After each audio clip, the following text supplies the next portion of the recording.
Welcome to Sports Bios, the podcast where we delve into the fascinating lives of athletic icons, and I'm your host, Howard Closewell.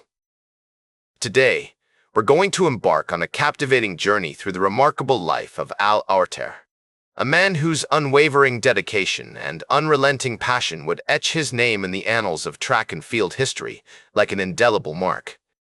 As we immerse ourselves in this biographical narrative, you'll discover how Oerter's early life laid the foundation for his future greatness, and how the historical context of his formative years shaped him into a champion, forging a character as unyielding as the steel that built the skyscrapers of New York City.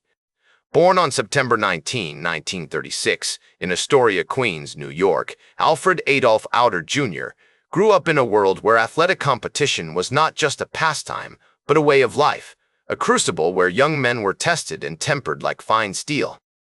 His father, Alfred Sr., a Hungarian immigrant and former boxer, instilled in Al a strong work ethic and an appreciation for physical discipline, teaching him that the true measure of a man lies not in his words, but in his actions. The Oerter's household was a vibrant melting pot of cultures, with his mother, Carolyn, introducing Al to the rich traditions of her German heritage, from the hearty cuisine to the folk tales of the Brothers Grimm. This unique blend of influences would later manifest in Al's own distinctive approach to athletics, as he drew upon the resilience of his Hungarian roots and the precision of his German upbringing. As a child, Al was always drawn to sports, with an insatiable curiosity that led him to explore the city's parks and playgrounds, like a young explorer charting new territory. His parents encouraged his curiosity, recognizing the importance of physical activity in shaping a young person's character, just as a master craftsman shapes and molds raw material into something of beauty and utility.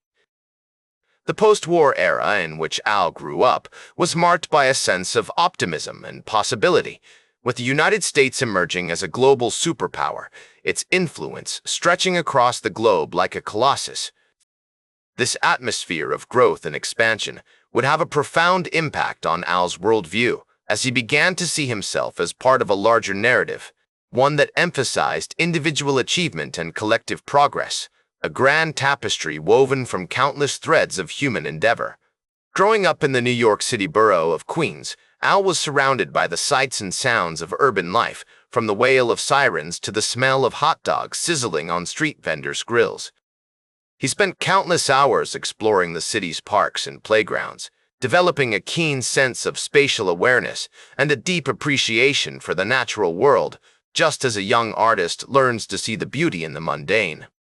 It was during these formative years that Al began to cultivate his passion for discus throwing, an event that would eventually become synonymous with his name, like a signature or a seal.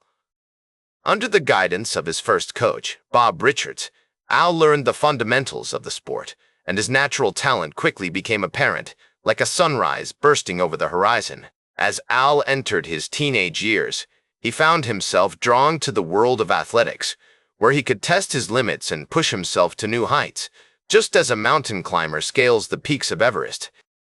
The 1950s were a time of great social change in America, with the civil rights movement gaining momentum, and the Cold War casting a long shadow over international relations, like a specter haunting the corridors of power.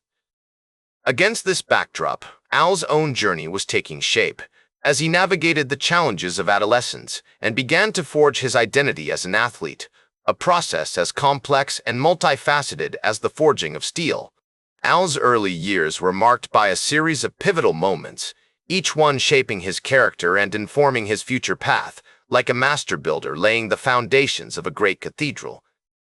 From his first experiences with organized sports to his initial forays into competition, Al was driven by an insatiable desire to improve, to innovate, and to excel, a burning fire that fueled his every waking moment. In the midst of this tumultuous era, Al Oerter's own personal narrative was unfolding, one that would be defined by his unwavering commitment to excellence, his unshakable optimism, and his unrelenting passion for the sport he loved, a love as pure and true as the driven snow. The threads of his early life, woven together by family, culture, and circumstance, were about to converge in a way that would change the course of athletic history forever, like a mighty river flowing into the sea. As Oerter's athletic career continued to ascend, he found himself at the forefront of a new generation of American track and field athletes, poised to make their mark on the international stage. The year 1956 proved to be a pivotal one for Oerter, as he won his first national championship in the discus throw at the AAU Championships, held on June 23 at the Los Angeles Memorial Coliseum. This victory marked the beginning of an unprecedented streak of dominance in the event, one that would see Oerter claim 4 Olympic gold medals and set multiple world records over the course of his career. One of the defining characteristics of Oerter's athletic approach was his relentless pursuit of innovation and improvement. He worked tirelessly with his coach, Bob Richards, to refine his technique, experimenting with novel training methods and incorporating strength and conditioning exercises into his regimen. This dedication to self-improvement paid dividends as Oerter's throwing distances continued to increase, setting him apart from his competitors and cementing his status as one of the world's premier discus throwers. As I reflect on Oerter's remarkable career, I am reminded of the words of the great German philosopher, Friedrich Nietzsche, who once said, "You must have chaos within you to give birth to a dancing star." Oerter's inner drive, his unyielding passion for the sport, and his willingness to push himself to the limits of human endurance all contributed to his ascension as a champion. The 1960 Rome Olympics served as a showcase for Oerter's remarkable abilities, as he claimed his first Olympic gold medal with a throw of 109 feet 65 inches on September 7th. This triumph marked the beginning of an extraordinary run of success, as Oerter went on to win gold medals at the 1964 Tokyo Olympics, the 1968 Mexico City Olympics, and the 1972 Munich Olympics. Their on-track battles pushed both athletes to new heights, as they continually sought to outdo one another in competition. As I spoke with Oerter about his experiences, he recalled the summer of 1964, when he prepared to defend his Olympic title in Tokyo. In the months leading up to the Games, he trained with unrelenting intensity, fine-tuning his technique and building his strength through a rigorous regimen of weightlifting and plyometric exercises. The results were nothing short of spectacular, as Oerter claimed his second consecutive gold medal with a throw of 204 feet 10.5 inches on October 15th. Oerter's relationship with his contemporaries was marked by a deep sense of camaraderie and mutual respect. He formed close bonds with fellow athletes, including the likes of shot putter, Bill Nieder, and pole vaulter, Bob Seagren. These friendships were forged in the heat of competition as they pushed one another to new heights and shared in the triumphs and tribulations of their sport. The 1968 Mexico City Olympics proved to be a watershed moment in Oerter's career, as he faced off against a new generation of discus throwers, including the talented American athlete, Jay Sylvester. The competition was fierce, with Oerter ultimately emerging victorious with a throw of 212 feet 6.5 inches on October 15th. He helped to popularize the discus throw, inspiring new generations of athletes to take up the event. His contributions to track and field continue to be felt today, a lasting tribute to his unwavering dedication and unrelenting pursuit of excellence. In many ways, Oerter's career was a manifestation of the Olympic ideals, which emphasized the importance of perseverance, friendship, and respect. As he navigated the complexities of competition, he remained committed to these values, always pushing himself to new heights while maintaining a deep sense of humility and gratitude for the opportunities that had been afforded him. As Oerter's competitive career drew to a close, he began to focus on his post-athletic pursuits, leveraging his fame to promote the sport of track and field and inspire future generations of athletes.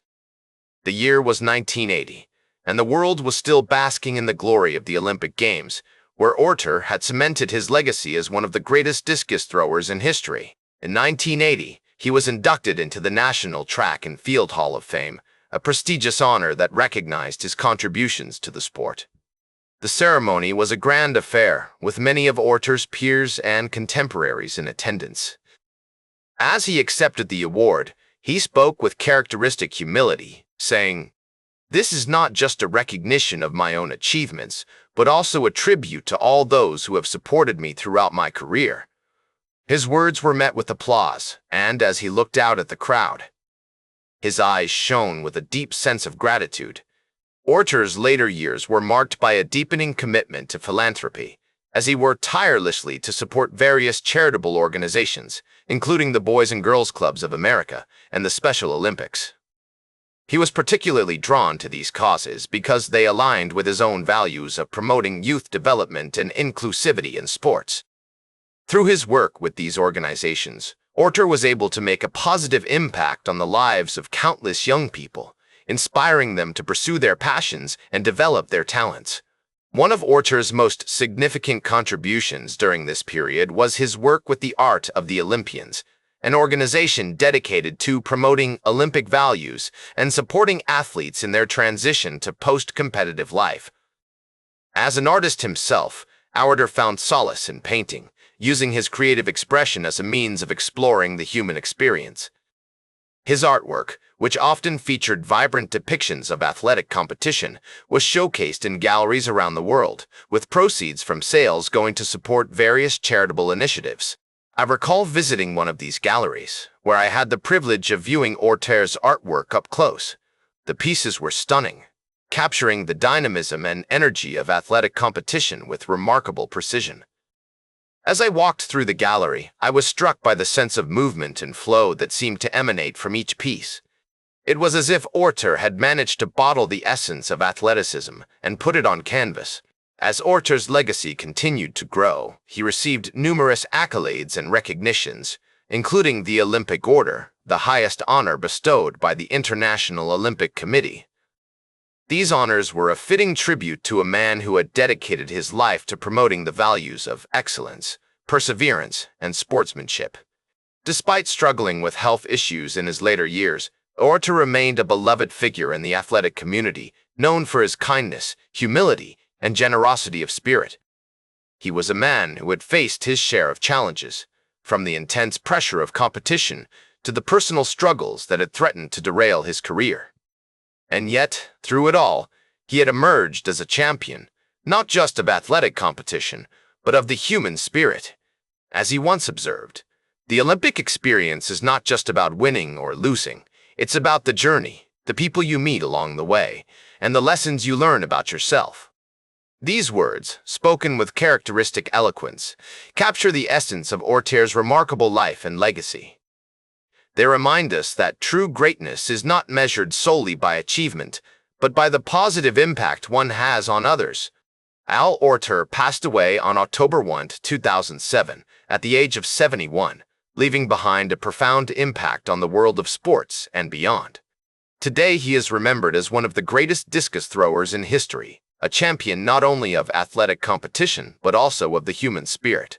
As I always say, champions are not just born, they are made through hard work, dedication, and a commitment to excellence. Oerter was a champion in every sense of the word, and his legacy will continue to inspire us for generations to come. That's all for today's Sports Bios. Remember to like, share, and subscribe. And until next time, I'm Howard Closewell reminding you to keep shooting for your goals.